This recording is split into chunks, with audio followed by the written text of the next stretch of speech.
beyond the skies. You and I, we're breaking bounds on Baobab. All right, welcome everyone. So happy to have you all here with us. My name is Elizabeth McDonald, and I am a career readiness coach for Baobab. And I've been working with Baobab for about 7 or 8 years now. Very, very happy to be here with you. Our theme today is, let me share my screen.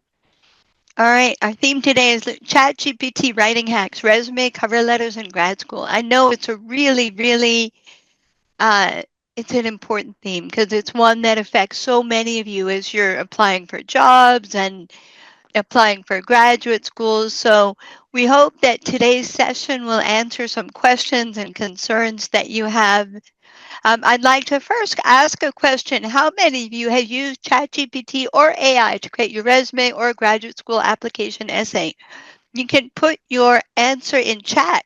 And even though it shows your name, that's okay because you're in good company. But how many of you used it? We see a yes, yes, yes, yes, yes. Maybe I should ask if there's anyone who has not used it because I think most of us have. I think most of us have. It's super common. It's such a helpful tool. So today we want to help you to understand how to use it well, right? And how to avoid some pitfalls for it. Here I am. I have over 17 years experience teaching business communication to both American and business professionals. Oh, wow, Deborah hasn't used it. All right, Deborah, you're in for some learning today. Thank you very much. So they used it and got admission to the USA. Very good. We're going to talk about it.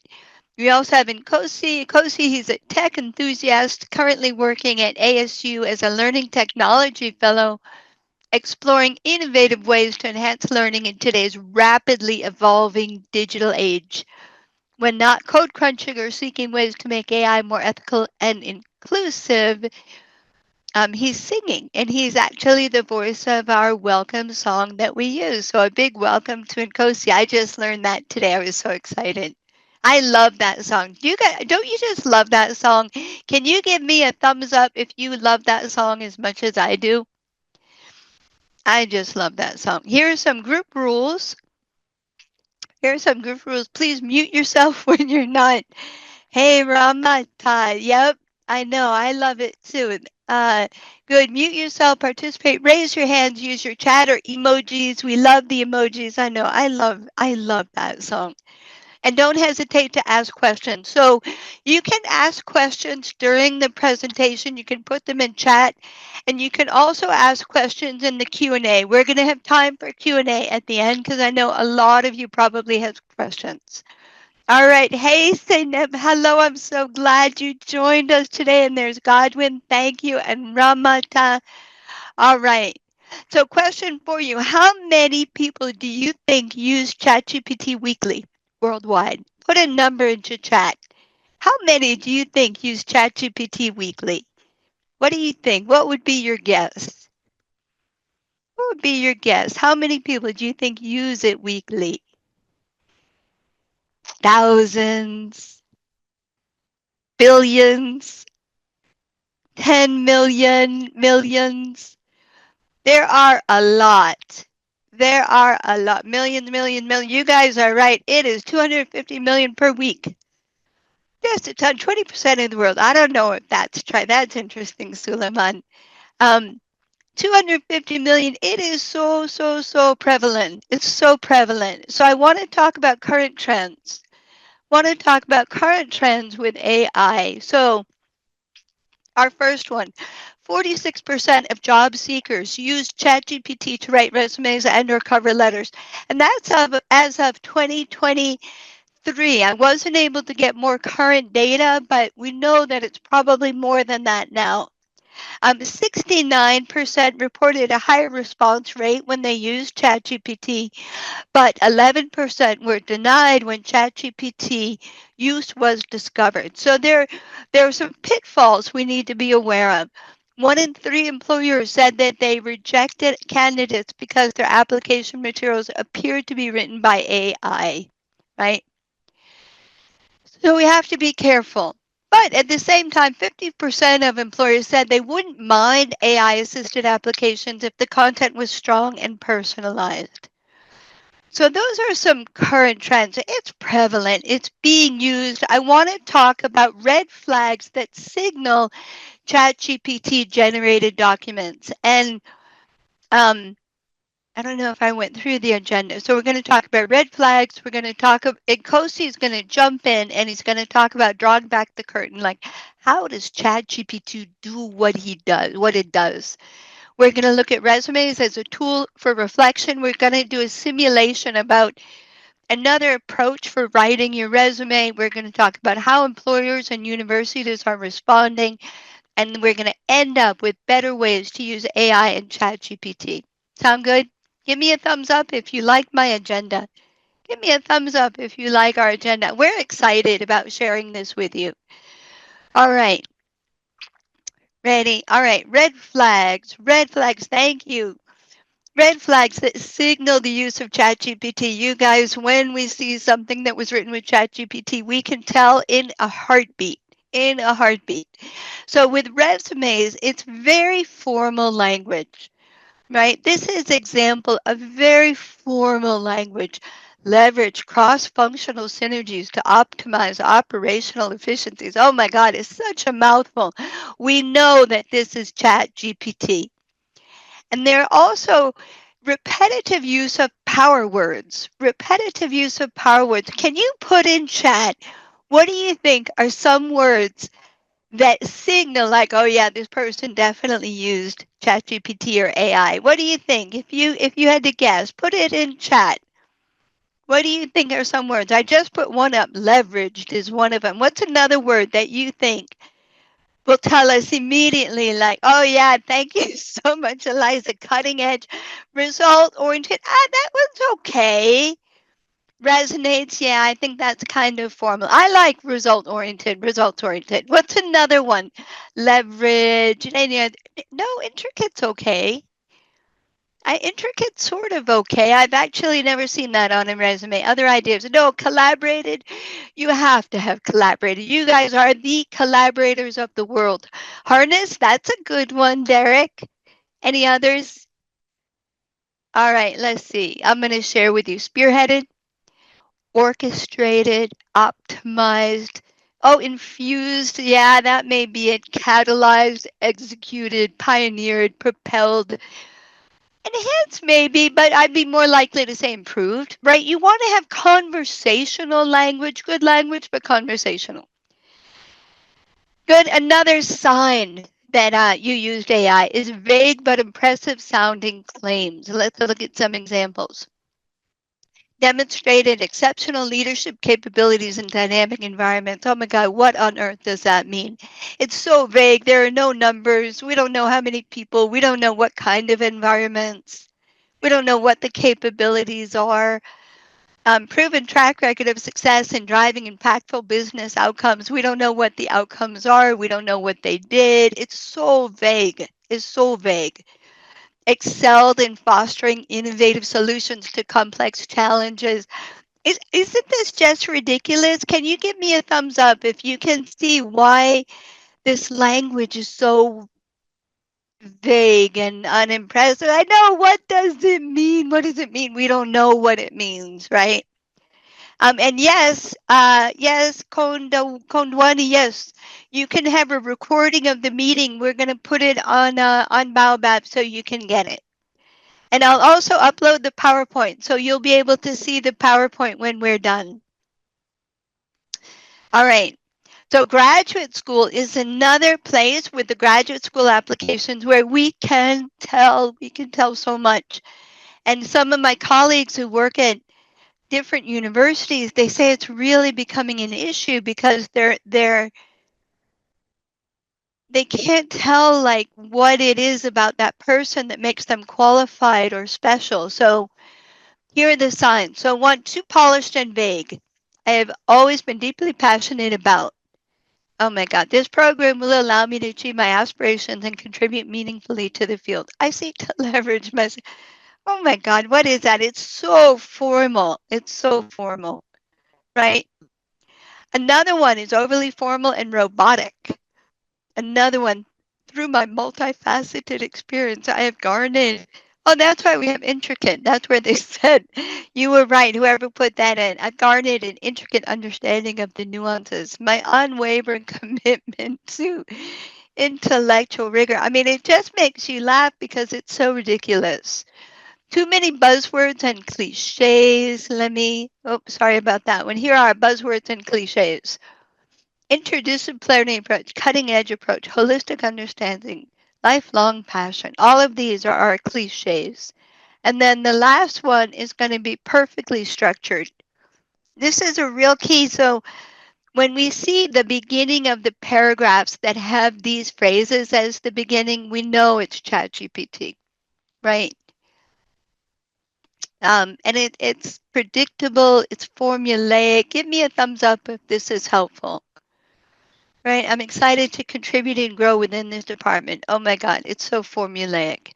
So these are some signs that we can tell that that the applications were written with ChatGPT, and you can see them all here. So let me do a little test for you. We're going to do a little quiz for you guys. Do you think, is this human written or AI written? What do you think? Can you put your answer in chat? Is it human or AI? Put your answer in chat. A dynamic young professional with a master's in development economics is driving positive change in international development. Samuel is recognized for his impactful leadership, right? Anyone else forging partnerships with NGOs? So most are saying I. One person says no, not ChatGPT. Moses thinks it's human. Godwin thinks it's an I.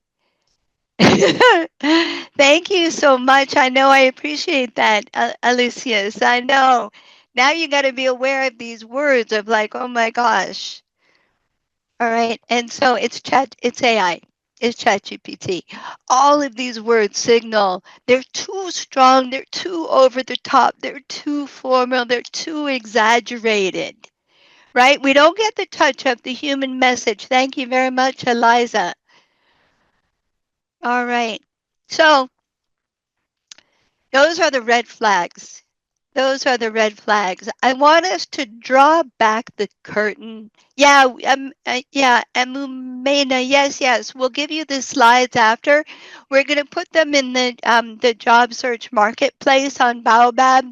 And if you signed up, I believe you'll get a link to the video, and we can help make sure you get the slides. Maybe at the end of the presentation, I can also put the slides in our chat so you can just download it immediately. I think that would be good. I know, thank you. I know these LinkedIn profiles, but drawing back the curtain. So what is really happening with ChatGPT and AI programs? We want to turn the floor over to Nkosi, and because he's this is what he studies, this is his field. We're going to hand the floor over to him, and he's going to take over. I'm going to stop my share. Oh, And you can share your screen since it's gonna be on the same slide. But thank you so much, Elizabeth, for setting the flow. Just looking at those words, I'm like, when did I naturally talk to someone and be like, I'm gonna spearhead that? So I can see how it tries to overcompensate, use a perfect tone, use words from the dictionary that we don't see every day. Thanks for setting the foundation for that. And as mentioned earlier, my name is Nkosinatim Zembe. I'm a learning technology fellow at Arizona State University. And it is interesting to see these large language models that we have today. So many emerging. Every week you hear of a startup that's even working on even a chatbot or some tool that will like make work or a certain task more efficient. And I just wanted to briefly just set the tone and like make sure we all understand, okay, this tool, like what's happening in the backstage, like how is it able to give me such a response?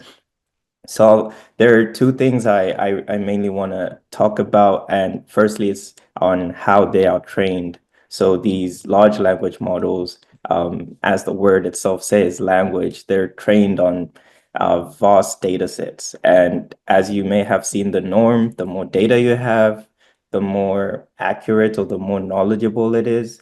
Think of someone who's gone to school. The more books you read, the likelihood of you knowing more than someone who read a few books kind of sets you apart. And that's what these large language models are trying to do, get as much data. There's a lot into it. You know, some of the data is biased because it's like, where are they getting the data from? But ultimately, when these large language models are being built, they're being built and trained to predict what should come next. So think of it as an auto completion system where when you've interact with these environments, like from a user perspective, you're given a text box to put in a prompt, right? And that is starting a conversation. What the large language model is doing is trying to look what best sentiments can I what there's a lot in the back end. I don't want to get too technical, but like it tries to look, how can I still make this conversation flow? So you know, sometimes when you're on Google and you're searching something, let's say careers in you, and then it'll give you suggestions of, oh, user design or user experience and all those things.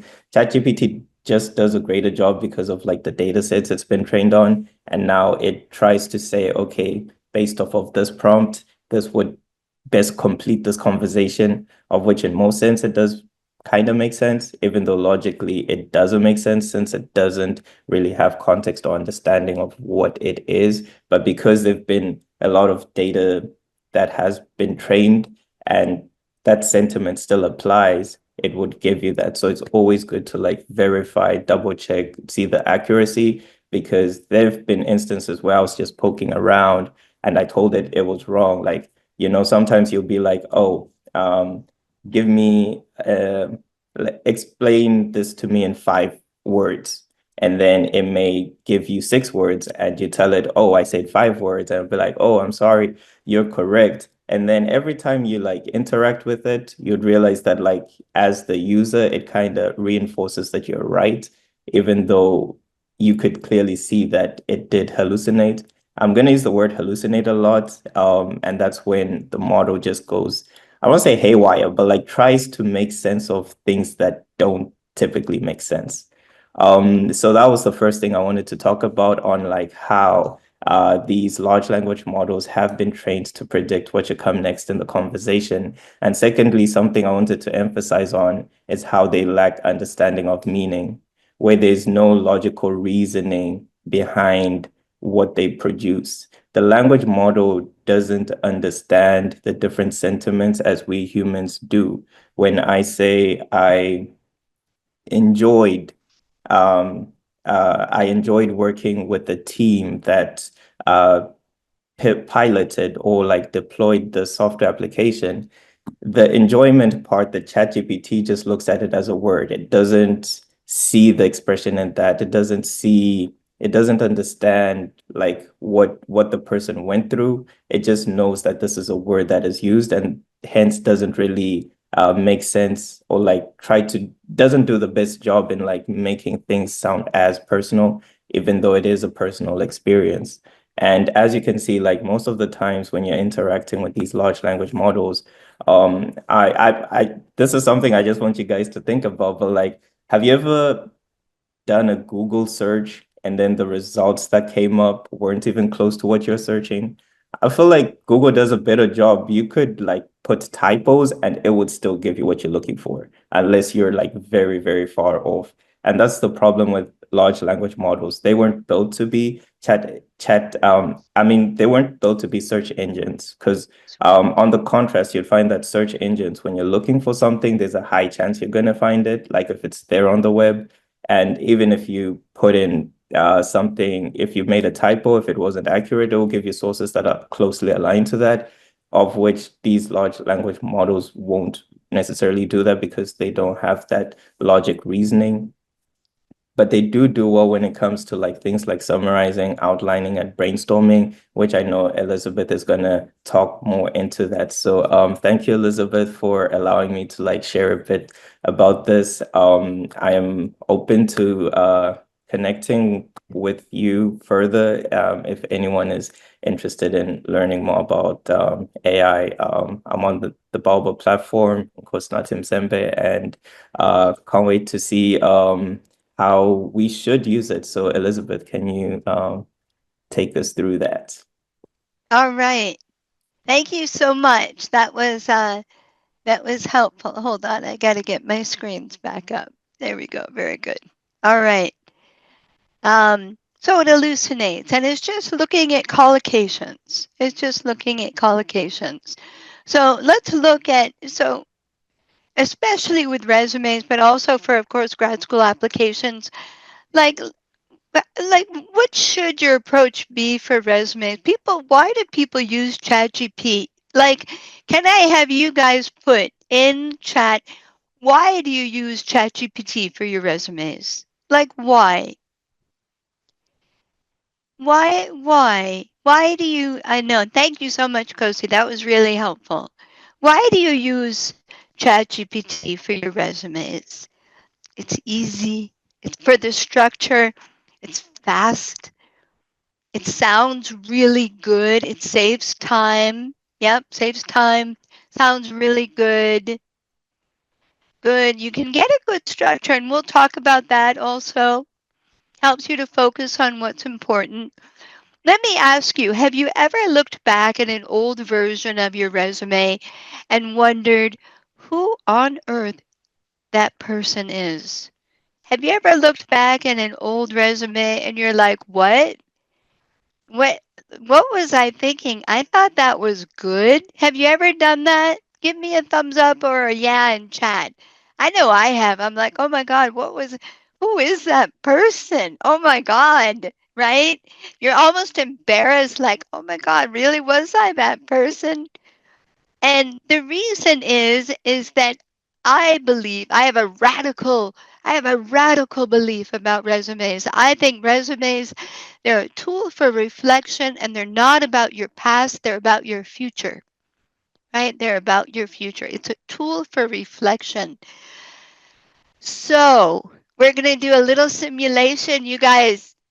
Let's see how this goes. I've never done this before. We're going to do a real live simulation with Nkosi.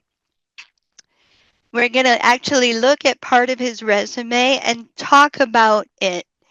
And we looked at it yesterday, and there are two parts of it, two bullet points that we pulled up. And we have this one. We have his first bullet point, which is spearheaded the implementation of the first la la la la la. And of course, I know that's the AI because we have spearheaded. And as I look at it, this line, it tells me more about Ed Plus than it does about Nkosi, right? And on the second one, partnered with a cross-functional team, it tells me what he did, but I have no idea what he contributed that made him successful. So those, as someone reviewing the resume, those are flags of saying, you know, what is this, right? It's not really helpful. And I am seeing the comments in chat. So that whole goal of like, oh, I want to impress. Yeah, you want to impress, but you want to first be authentic in what you're communicating. So I'm gonna pause my I'm gonna pause my sorry, I'm gonna pause my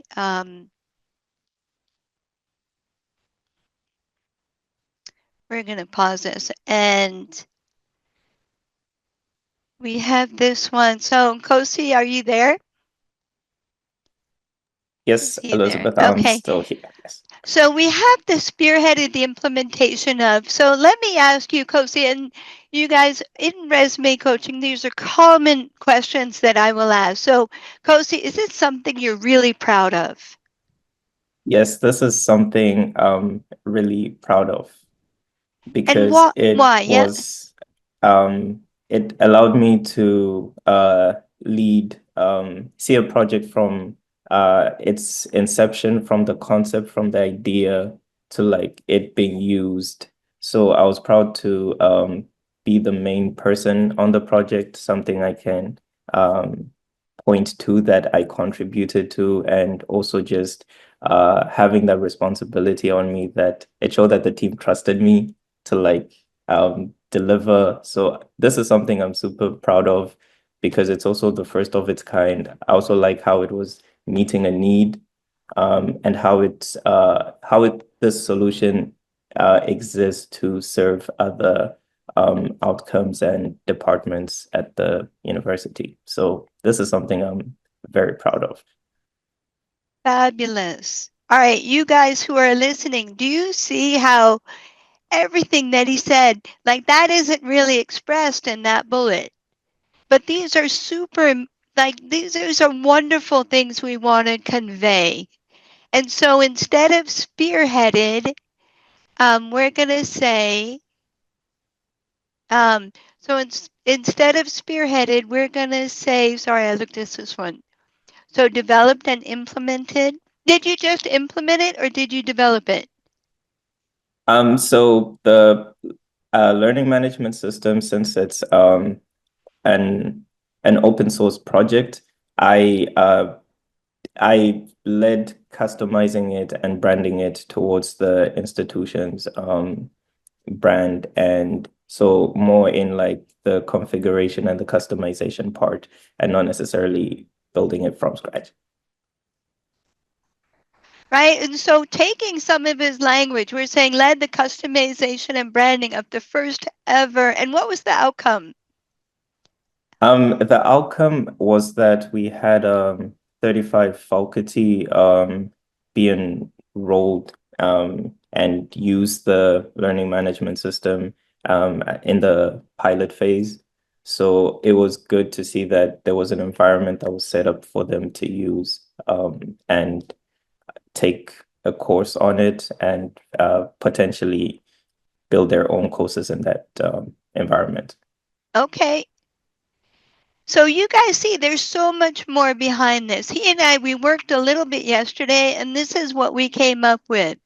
Developed and implemented customized Moodle LMS, creating first fully functional on-brand platform, resulted in being adopted by 35 faculty from partner university with future potential as a training instrument.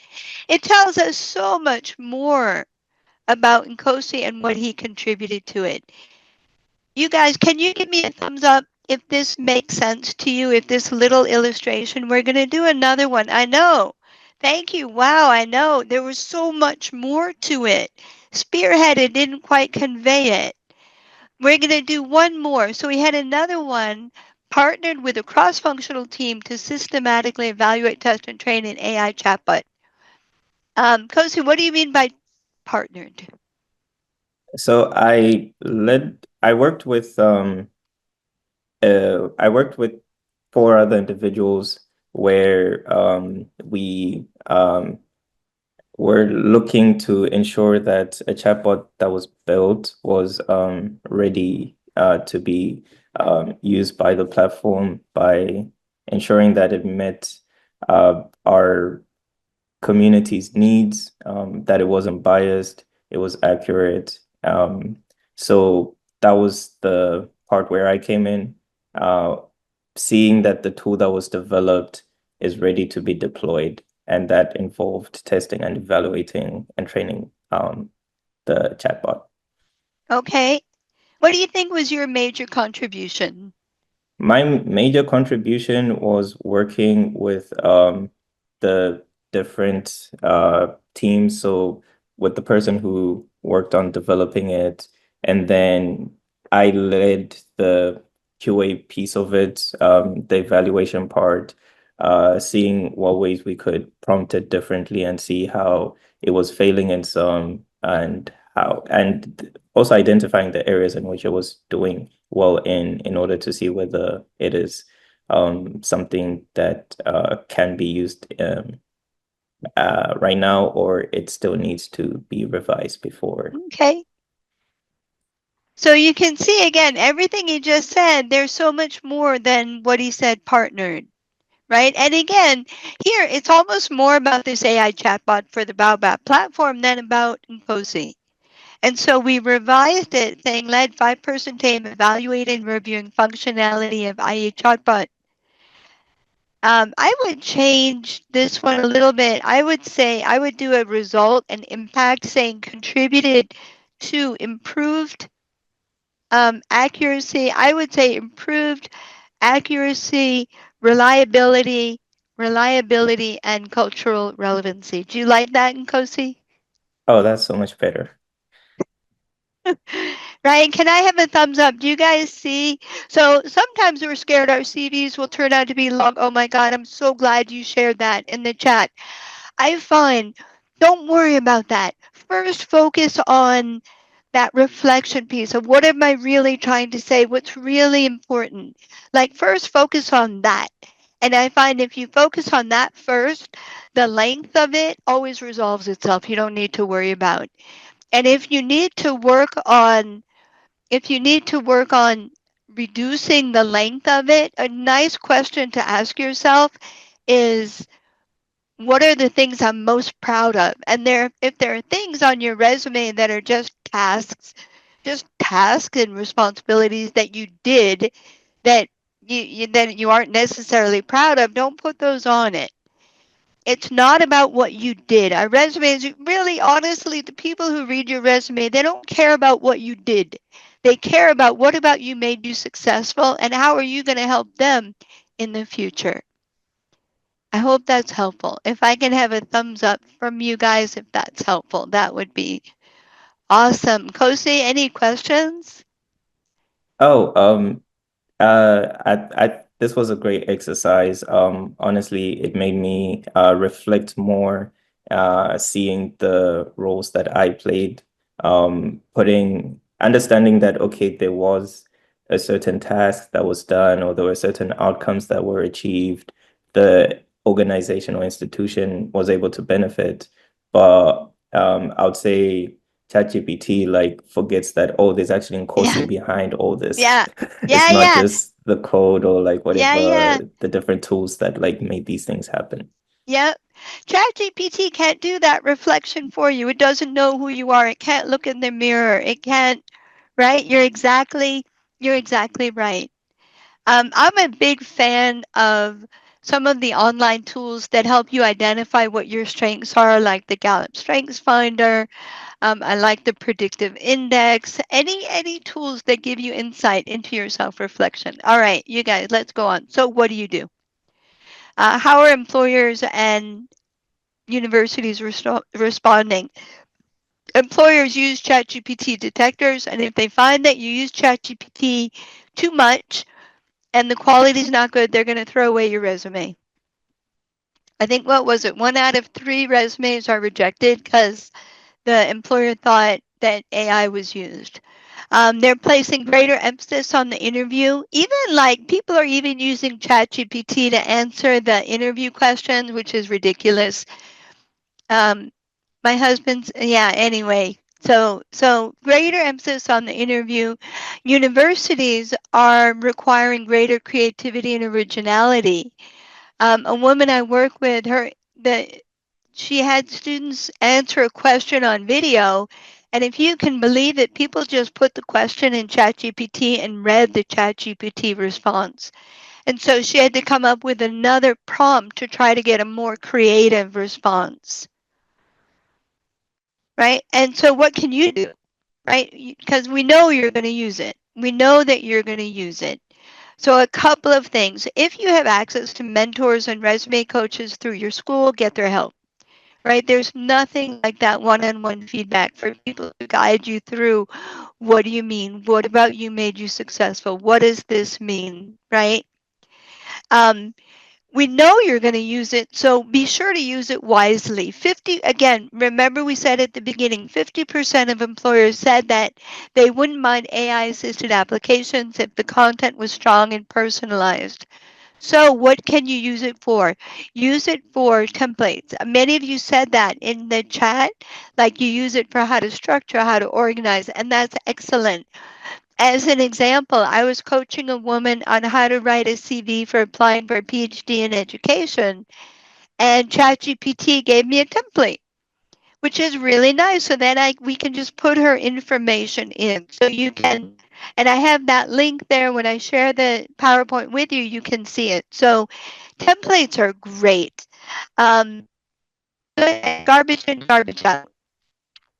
Use ChatGPT to help refine and polish your language after you've completed your reflection about what you want to say. So, like Angela, our moderator here, she and I did an experiment. We put our resumes into ChatGPT and asked it to write a profile summary for our LinkedIn. And amazingly, what came out was very similar to what we wrote because it was good quality, right? And it was very easy for ChatGPT to take this good quality and create another good quality uh, summary of it, right? So it's really good. Like Nkosi was saying, it's really good at summarizing information so long as you give it good quality. Can I see you guys? Can I see thumbs up? Is this helpful? This is yeah, thank you so much.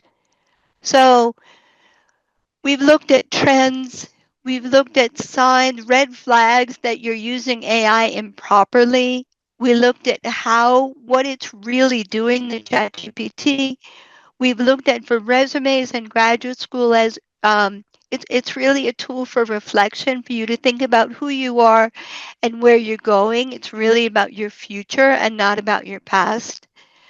And recommendations for how to use it wisely. And so with that, I'd love for us to move to our Q&A portion um, of our webinar.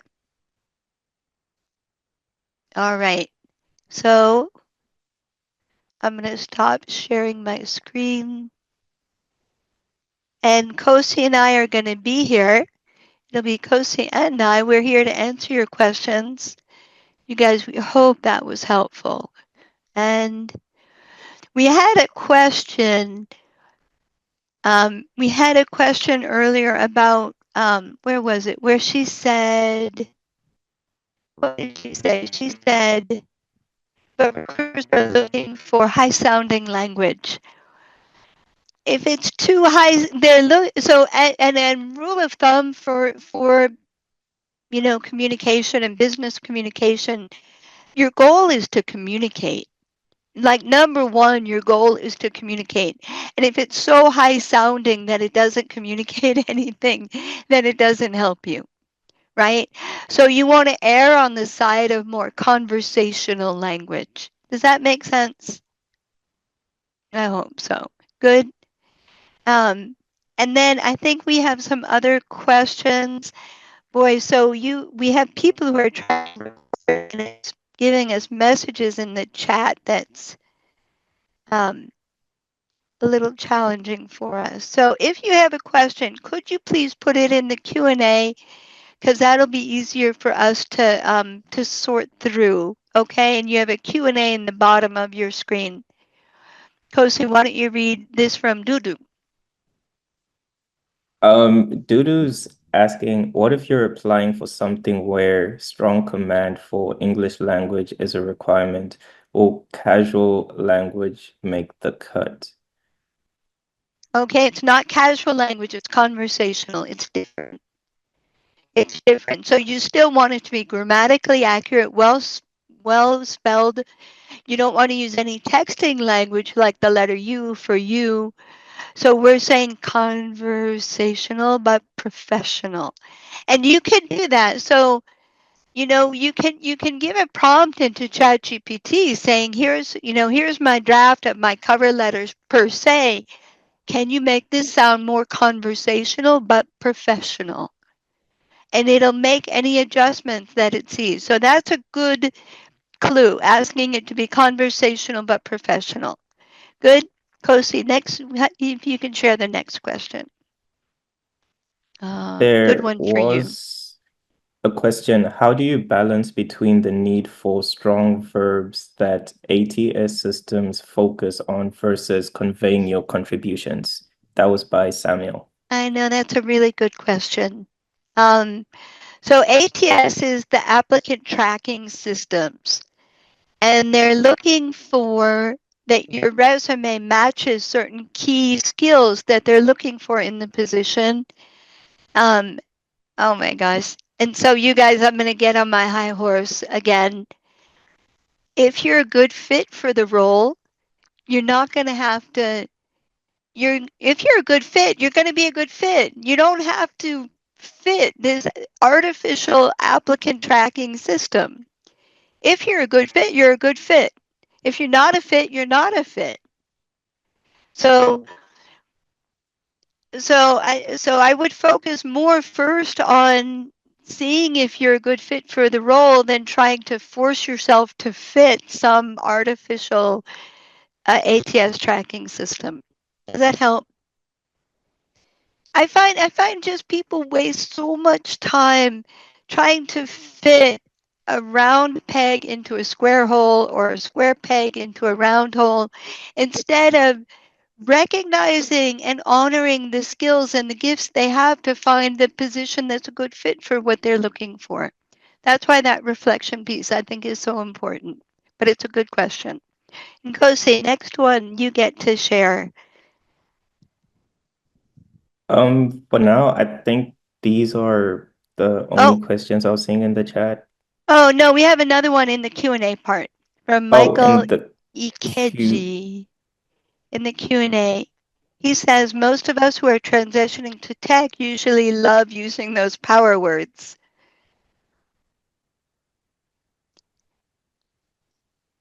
Yeah, it's the same thing. Those power words, it's we think you're being inauthentic, right? I mean, you guys saw what we just did with Nkosi, where he had these power words of leveraged and spearheaded and when we really dug deep, there was so much more substance underneath about leadership and partnership and collaboration and something that was really original. And so, so try to find that depth underneath it.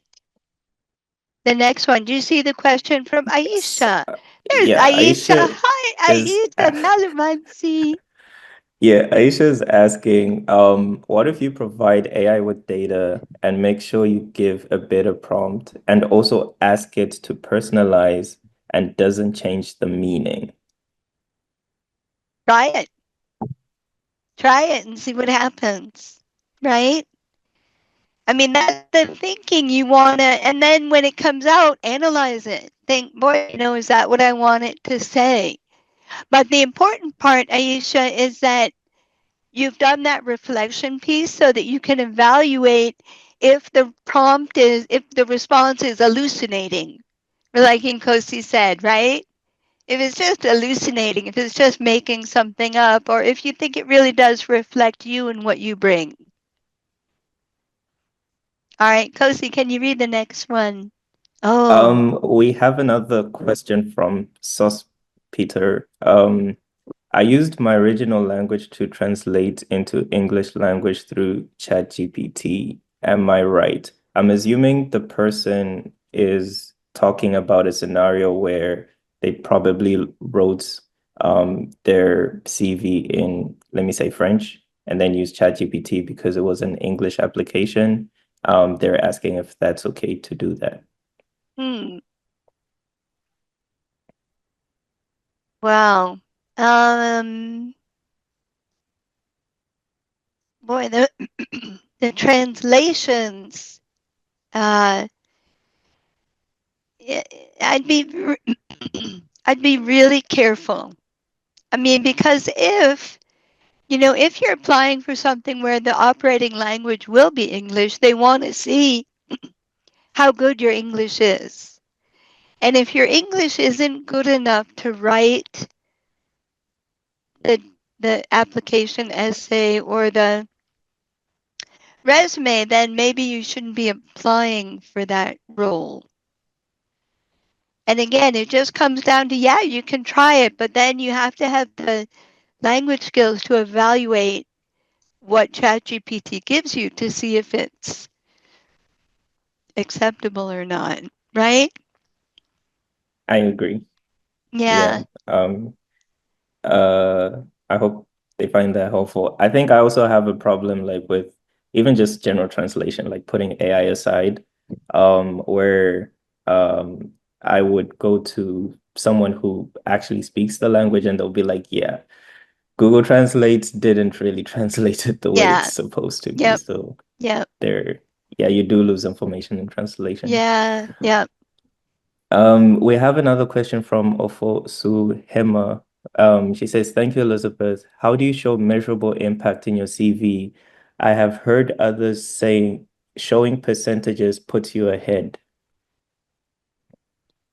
Um, Good. So a lot of times people are looking for quantitative, im- qualitative impact. I like, so me personally, I like skill result. I like the action verb with the skill that was used and then the impact it had. If you remember when we were looking at COSIs, we did have an impact that was not qualitative, contributed to improved accuracy, reliability, and cultural relevancy. That's still an impact, and for me, I think that's still quite impressive. I'm going to put it in chat. So, if you have the qualitative data, then that's good. All right, if you have the quantitative data, that's good, but look for any impact. And it comes back to that tool of reflection of, I asked Nkosi, I said, are you proud of this? Why are you proud of this? The answer is going to suggest what the impact was of why you're proud of it. It's all related. I don't know if that helps. Does that help? Oh, that helped me. All right. So, yeah, I think yeah, we'll try keep the responses short to the Okay. questions because we're Okay. kind Yeah. of short on time. But Yeah. Okay.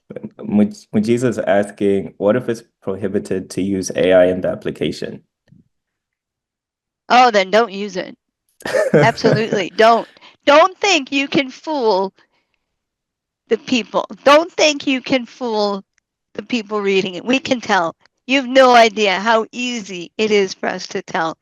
And if people use ChatGPT or AI and we ask you not to, our opinion of you goes down to zero. We have no respect for you at all. So if they say don't use it, don't use it. Next one. Thank you. Michael is asking, I also have an experience of a friend who is a ghostwriter. One of his writings was flagged as AI, but it wasn't. So how do we balance this barrier? So why was it flagged? Because he's using these words that, right, that signal it. And if it's a ghostwriter, he's writing for other people. So something came across to the reviewers that it was inauthentic, right? And that's really the ultimate thing. And I will say, many universities they don't allow us faculty to use the ChatGPT detectors because they're not 100% foolproof. And there are even programs that can make it look like even if you did use ChatGPT, it can hide it to make it look like you didn't, even though you did.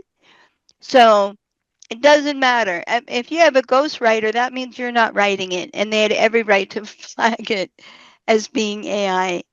Yeah. I see. Thank you for that. David is asking, is it safe to use tools like Grammarly to enhance my writing and ensure coherence?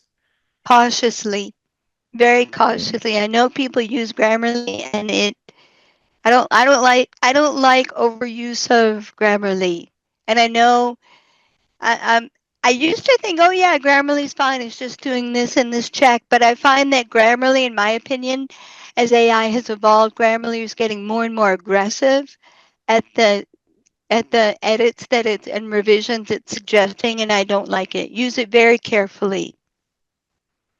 Thank you for that. We have a question from Israel, who is saying, writing in your own words and asking ChatGPT to eliminate discovery.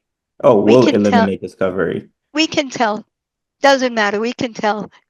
I had Hmm. a student, he wrote an essay. He asked me to review it. I told him, "You used ChatGPT." He said, "No, I didn't. No, I swear I didn't." And I ran it through a detector, and the detector said human written, but I knew it was ChatGPT. I could tell. Guess what? He did not get accepted to anything applied for with that essay. So it's at your own risk. We can tell, and if it's even if it's ChatGPT and we can't prove it, if we suspect it, when it's not going to help you achieve your goals.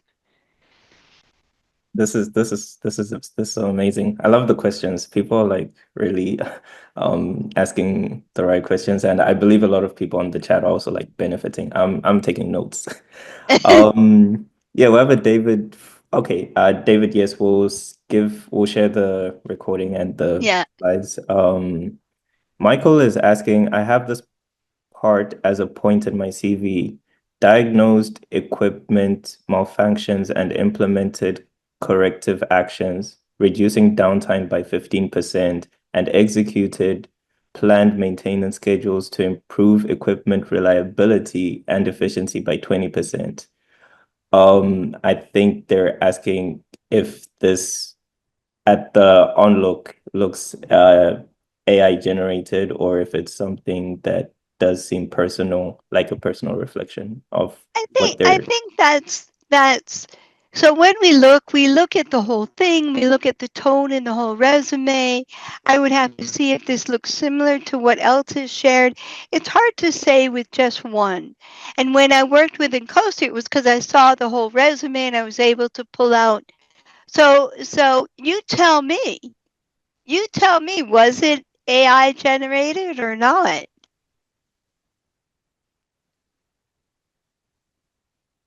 Right?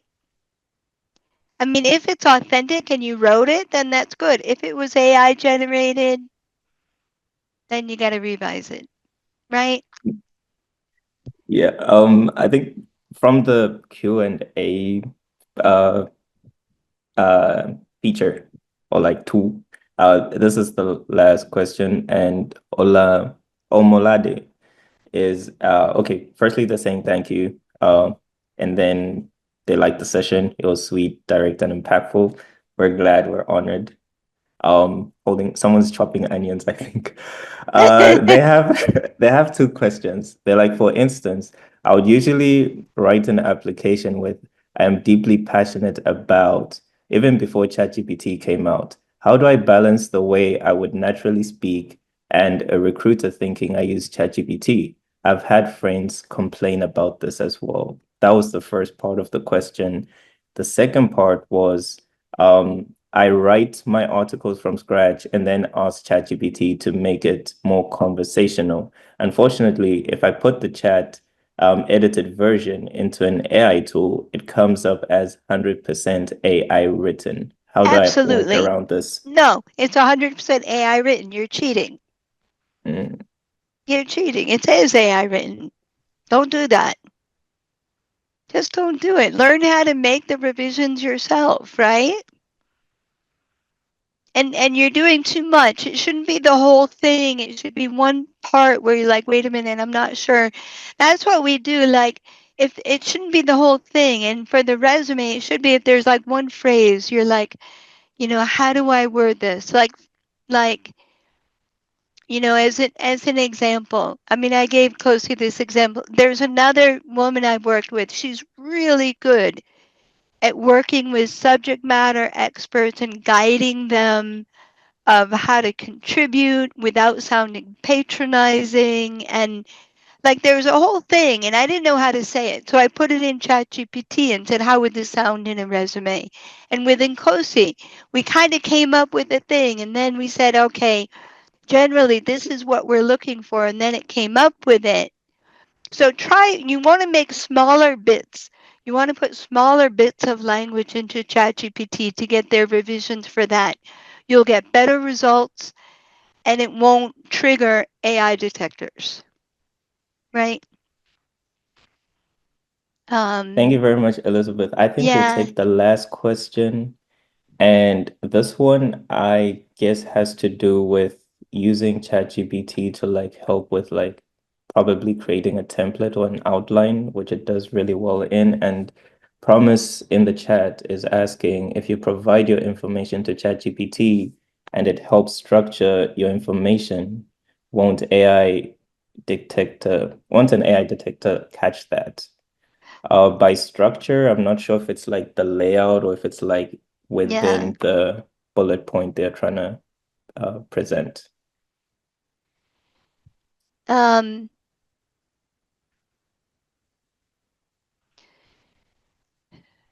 huh. So is he saying that he has his resume and he puts the content into AI and says structure it better? Yes, structure the You know, information. the information better. So long as it's not rewriting it, yeah, Mm, try it and see. Um, I think there are some AI tools that are starting to be able to do that. Um, and so, try it and see. No, there's always a the more you have the chat GPT or AI writing the language, the greater danger you have of it just hallucinating and not really mm. reflecting who you are. And you're missing the point of the resume. The point of the resume is a tool for reflection. It's not to try to impress someone. It's so you can be proud of who you are and realize, like, oh my God, I can't believe I've done all these things, right? So that you're Yes, excited and competent and ready for that next step. That's why your old resumes feel so weird because it's not who you are anymore. So it's a tool for reflection, and um and like I'm just gonna say there's a question where they're like, they're saying, oh, I can't pinpoint any achievements. Oh my God, that's a problem. You need to sit down with a friend and brainstorm, have them help you identify what your achievements have been. That's what it's all about, right? I know I get on my high horse there. I just see it. I just see that when people do that deeper reflection of who I am, who am I, what has contributed to my successes, when they do that, doors open. It's so much easier, and it's so much more a joyful process and a joyful journey. That's what you want. Not trying to make ChatGPT make you sound impressive. Oh my God, right? yeah, you are impressive already. Exactly, exactly. Yeah, Um, so so really it's a celebration of who you are, where you've come from, how much you've achieved. It's you know, I've put into I tried to upload the PowerPoint and I couldn't do it. So I'll upload into the job marketplace some tools that I find very helpful for resumes of categorizing skills by function. That's a nice one. And we'll put this chat GPT in. And I think our time is up. Yeah? yes. This was an I amazing session. everyone, thank you so much. And Kosi, thank you so much for joining us and contributing. It was so helpful. Yeah, thank you Um, too. and wow, that was really, really fun. Thank you all so much. We look forward to seeing you at our next webinar. And everyone, really, it's a tool for reflection to celebrate who you are. All right. Bye, Aisha. There's Aisha. Nice to see her again. Bye, everyone. Bye. Beyond the skies, you and I, we're breaking bounds on Baobab.